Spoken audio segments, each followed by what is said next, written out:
Welcome, my peeps, my peoples. Please like, comment, subscribe, share the video. It'd be greatly appreciated. From the bottom of my heart, my peeps, my peoples. Peep Squad is in the building. Mary Jane's in the building. What's up? What's going on, my peeps, my peoples? I was lost, but now I'm found, so that's why I'm able to do this recap.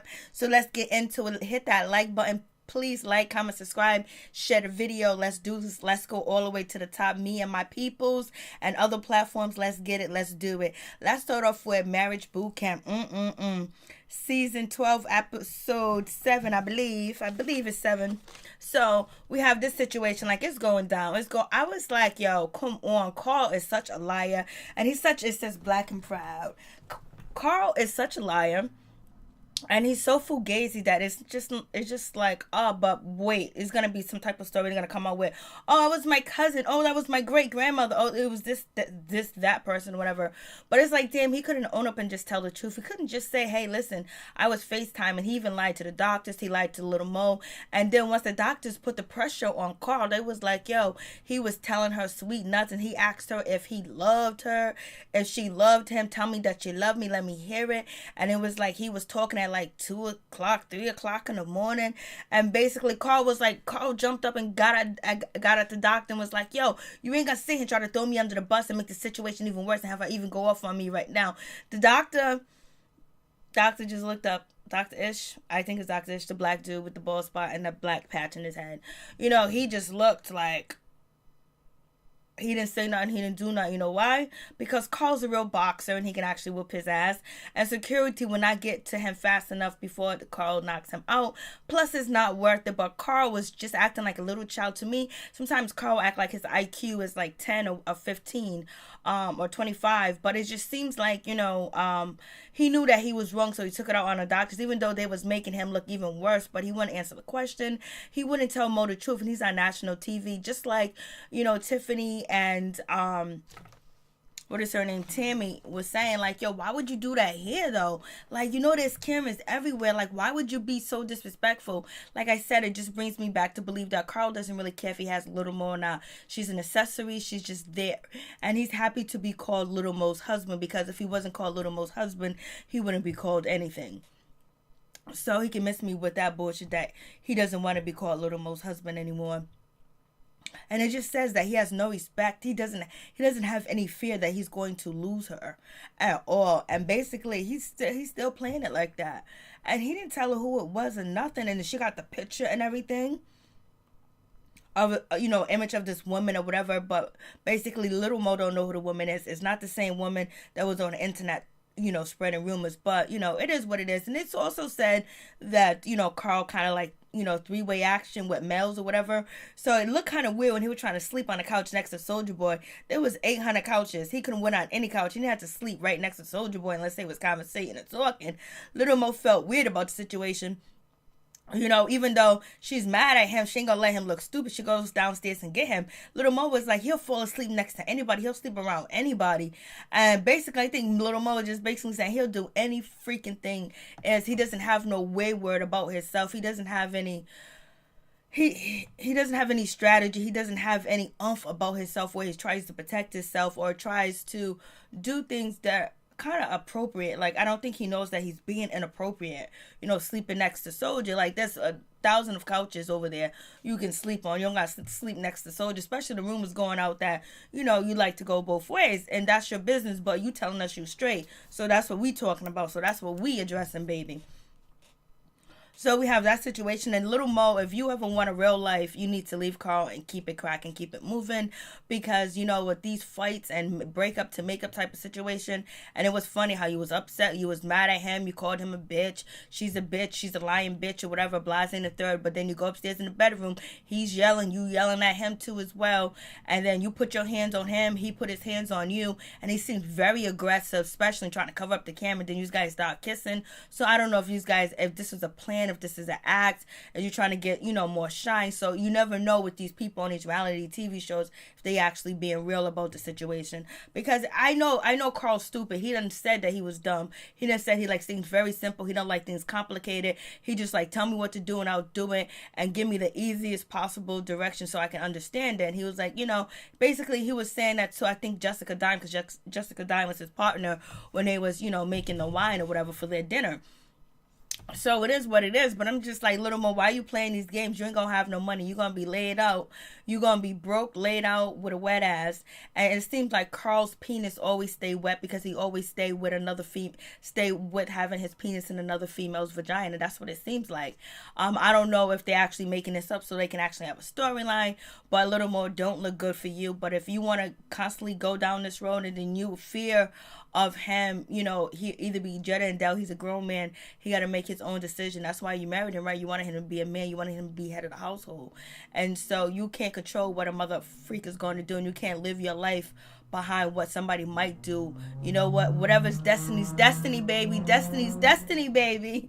So we have that situation, but it's just like crazy. Like this show, they make the guys look aggressive, like with the editing. Like it looked like, you know, Carl was trying to come after Little Mo, that he was pushing her, and then on top of that, that part, and they went out in a hallway, but Carl trying to slam the door on Little Mo, that was, come on, you don't do that to your girl. You don't do that to your wife and do that shit on TV. So imagine what he probably does at home. I don't know, but it just doesn't seem, you know, if he really want to hit her, he could have hit her, but, you know, she blocked the door, and then Soldier Boy coming at Nia. She tells him to shut up and be quiet, and feel hurt over there, and Soldier Boy comes after her. And that's not the first time we've seen Soldier Boy come at Nia, and the camera's cut off, or they're behind something blocking us for viewing it. And it seems like Soldier Boy's aggressive, and he's ultimately abusive towards Nia, most likely physical. And it seems like Carl's physical too as well. And it seems like, you know, Waka Flocka and Tammy, they're both physical to each other because she throw hammers, she pull guns or whatever. But I think Waka Flocka was actually playing when he came at that, you know, yelling at Tammy or whatever, because he likes to joke,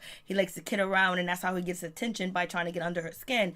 But Carl and, you know, and Soldier Boy look kind of crazy. And you can, every now and then you can throw, only one time Walker got kind of like aggressive, that it seemed like, you know, Tammy was going to turn around and hit him or whatever, but it doesn't seem like he'll hit her because basically she's the tough one in the relationship and he don't want to hit her. But it also showed them when they put them in their bedroom was totally messed up. There was holes in the wall, there was beef, and there was fighting going on in the crib. You know what I'm saying? They be tearing up the house. But it was crazy that Tammy didn't even know that she was molested or she was taken advantage of, and she didn't realize it until later on in life that, you know, someone actually took advantage of her. I was like, damn, that's crazy, because sometimes our parents and people around us and school too as well don't teach young people or kids when they're growing up, and they're actually growing up and developing. This is your private part. Nobody's supposed to touch it. Somebody does this, does that. Show me, tell me, like, tell them, like, you know, no one's supposed to go here. Only you. This is your special place. You know, it just seems like no one's telling their children, not no one, but, and, in Tammy's situation, she's not the only story I heard like that, where people, unless some people didn't even know they was raped until afterwards, until somebody explained to them what rape was. And it's just like, you have to educate yourself and educate your children, your babies, about people touching them. It could be the closest person to you. So we have that situation. I was just like, damn. And Carl just still lying, man. He won't even tell the truth. He ain't trying out whatever. And we see why Mo only packed 2 wigs with her. So that's why she be coming through with this blonde wig that just be looking crazy as shit. So we have that situation. So I was just like, damn. And he's still lying, and he won't even tell the truth. Like, damn, Carl. It's like, Mo, you're going to lose out on a lot, because you're going to be so much behind chasing Carl down, trying to find out what he's doing, and feeling abandoned, feeling hurt, that you're not going to want to work. You're not going to want to do what you need to do. But only thing is, Mo will get out there and work because she wants to make sure Carl is comfortable. And that's the thing. She wants to take care of Carl. I think Mo needs to move on and let it be or whatever. Like, he has to make his decisions of what he wants to do with his life. And Little Mo's like, that's when I'm not pregnant now. That's why I'm not having a baby. You don't need another baby. Not yet. You get your shit right. Get the reason why. Get that shit off your chest. The reason why you chose, you know, Carl, and the abuse that you experienced. Work on that, sister, before you bring another child in this world. Like, but you could do whatever you want to do. But anyways, Carl, it just seems like Carl's gonna leave you broke. He's going to take all your money, and you're going to be paying spousal support or whatever it may be. It might be a little bit of amount to us, but it's probably a whole lot of money to Mo and to Carl if he can get a paycheck. So I'm just like, damn, that shit is crazy. So we have Soldier Boy was sleeping on the couch or whatever because of his punishment. And it was so nice to see him go upstairs, and he apologized, you know, to Nia, you know, basically saying that he's sorry and everything. He got to talk to her better, treat her better, speak to her better, you know, he can't talk to her like that. So it's good that he realized that he can't treat a woman like that, and damn sure can't treat her like that.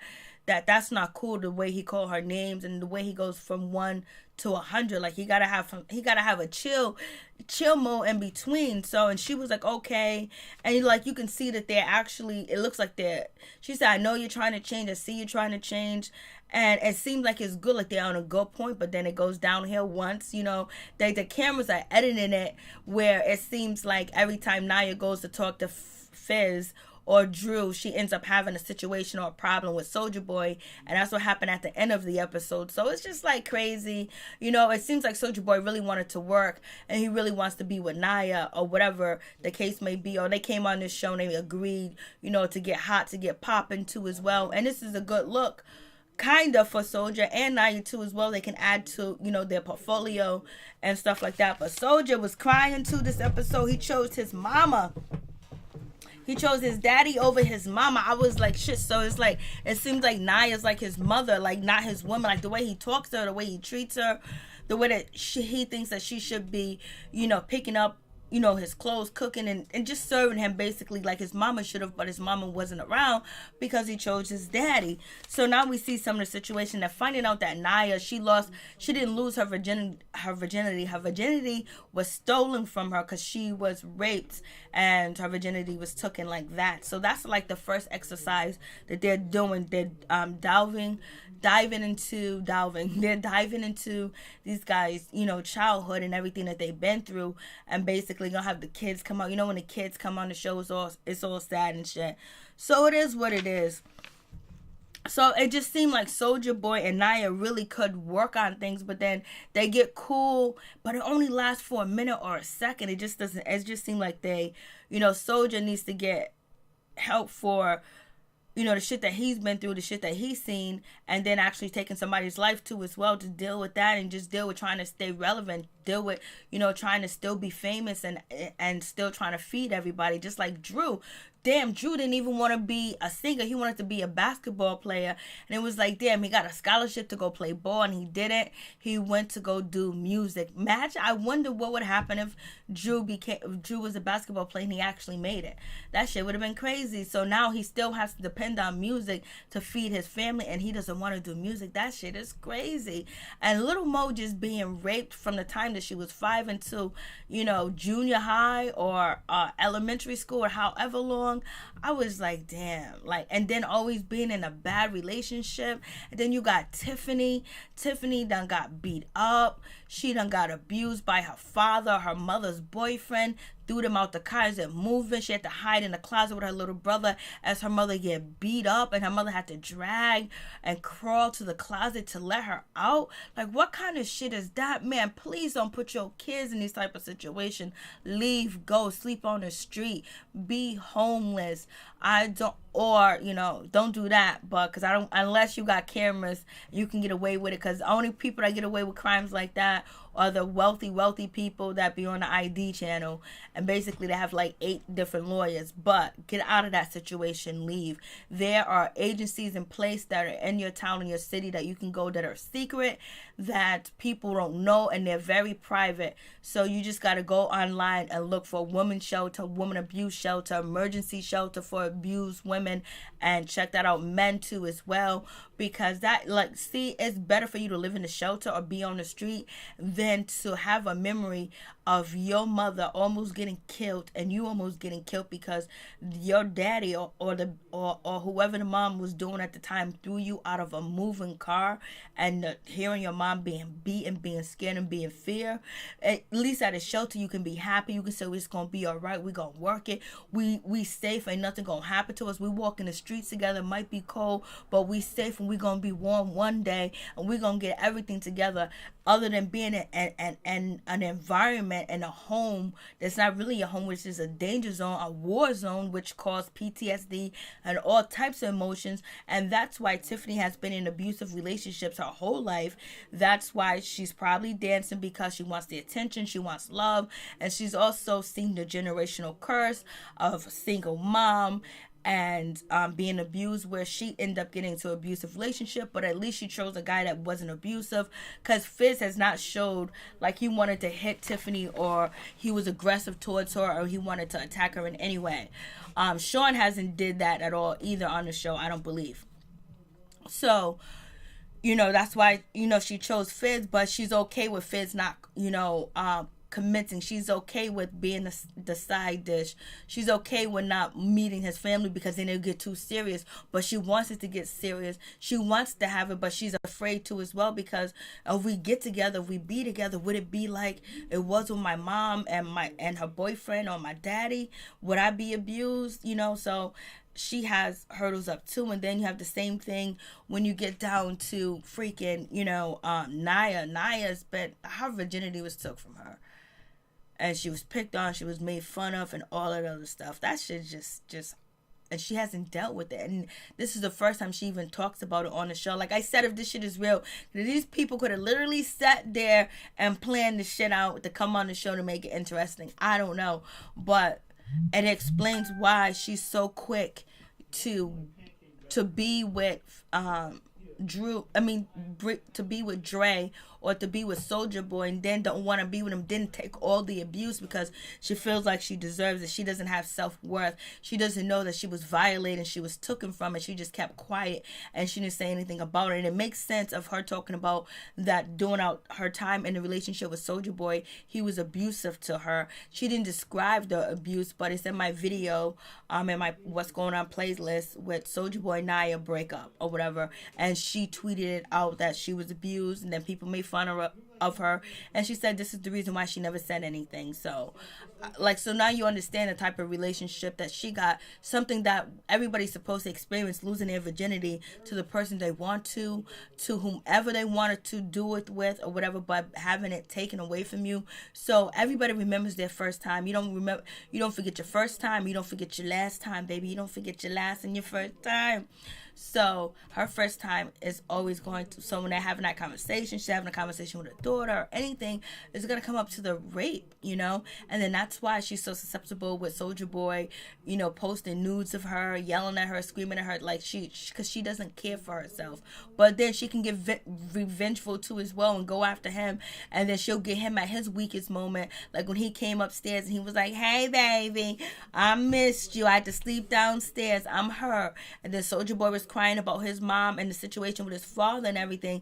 He wanted to cuddle next to Nia, but Nia was out there talking to Fizz, and so he wants to cuddle, and he was like, baby, I'm hurt, come over here, why you over there? And then Nia was like, nah, shut the fuck up, leave me alone, I ain't doing it, I ain't feeling, I'm chilling here, you can come over here, blase in the third. And then Soulja Boy jumps up out of a rage, like he's mad, like he's about to drag her by her fucking hair and put her in the bed. That's what that fucking scene looked like to me, son. I'm like, they are way too much, and now you better flip them legs back and become Xena on that bitch, and she better do flawless victory on that motherfucker. I'm like, Soulja Boy is too much. And but she knew how to get to him. Like, she knew that he was gonna be hurt, just like she's hurt too as well. But maybe Soulja Boy should have came over there and comfort her. But why did she go into the opposite bed? Because she's telling Soulja Boy she doesn't want to be with him. She doesn't know. She's confused. She's dealing with all types of emotions. Soulja Boy, you should have got up and you should have came over there to her. And therefore, that makes her think that you calling her to come over there to you. You haven't changed. You don't understand what she's going through. You just worried about yourself. So therefore, that's why Nia got ignorant like a motherfucker and was talking shit because he ain't changed. He got all high, but he can't come over here and see how I'm doing. He can't hug on me, ask me how my feelings about him. So therefore, she gives him like, I don't want to be with you. And Soulja Boy said, you bring me on this show and you embarrass me. You just embarrass me. And he had to bring her on the show to get on the show. We know who Nia Riley is, whatever, but Soulja Boy. He goes, every time you've been embarrassing me and embarrassing me on this show. I was like, no, he was just going in. He was talking about being embarrassed like a motherfucker. So we have that situation. What's his name? Waka Flocka, the shit that he went through, OMG. He lost like 22 people, his brother, his best friend, his cousin. He saw people killed in front of him. He just went through it, man. Lost his brother. Just violence, and just so immune to it that it's just second nature. And just like Carl, he lost his cousin. His cousin was killed. So much tragedy, so much strife. And that's how the generational curse happens. And the generational curse and systematic racism happens where you're in a community just none but violent criminals, violent crimes. You can't call on the police. You got liquor stores everywhere. You got fast food places everywhere. You got poison in your water like Flint. They're selling nothing but GMO food. They're selling the worst quality of food. And then on top of that, you got the worst school system, the worst everything. They can make the internet slow. And when you're in impoverished neighborhoods where you can't get to things quicker or faster, it's just so much. And then, you know what? We're gonna put all these just different people, all types of people in your neighborhood, and then we're gonna see what happens. And what happens, we're not gonna provide jobs. The jobs are gonna be very limited. And then if you want the real big job, you gotta know who the people's are to get into the high buildings downtown and work. Or you can work at the laundromat. You can work at this place. You can work at this school where you ain't gonna make shit and your life is threatened. So anyways, moving on, systematic racism and how, you know, they just created these ghettos. These ghettos was created and people die in them. And then you have Tammy watching her uncle get killed. He was about to give her some money, and she just constantly lost her brother. She lost her uncle. She lost so many people. So her and Waka got the story of loss and just being in that pain and being separated and being, you know, from people and try to find that love within their self and holding on to each other. And that's why neither one of them wants to leave each other, because they have lost so much. And so the pain of them losing a lot of relatives and family members and immediate family, you know, they don't want to go through the pain of losing somebody else. So that's why, to me, Tammy stays. And Waka Flocka, even though he messes up, he comes back and he stays because she understands me. And they do understand each other. But there's no reason for cheating. And Tammy got to get over that hurt because she was abused too as well. And now we're finding out she didn't even know that she was assaulted. She was abused too. And then she was in an abusive marriage for a long time. So she got to heal from that. And then Waka and, you know, Sean talking about, like, they can't show their feelings. They can't be emotional. They can't show support. And they got to be hard all the time. They got to work on that to be able to express themselves to their girlfriends. And then Sean was like, what does this damn exercise have to do with me having dancing feet? I was like, Sean is too funny. And, you know, Jessica was trying to explain to him why it had something to do with you having pity patty feet, and not ready to get married. And Sean, you know, he lost his brother. His brother was shot and killed, and his brother was out here robbing. Even though that was wrong, it was a chance. But he probably felt like that was the only skill that he had to get. I mean, to attain a job. You don't understand. There's a lot of people that say no when you go to apply for jobs that don't like you because of the color of your skin, that don't like you. You can have an education. You can be dressed up to the flow up, and you can have a tie on. You can have your hair done fresh. You can have your portfolio. You can have your references. You can have everything on digital too as well, and they'll still say no to you and not pick you.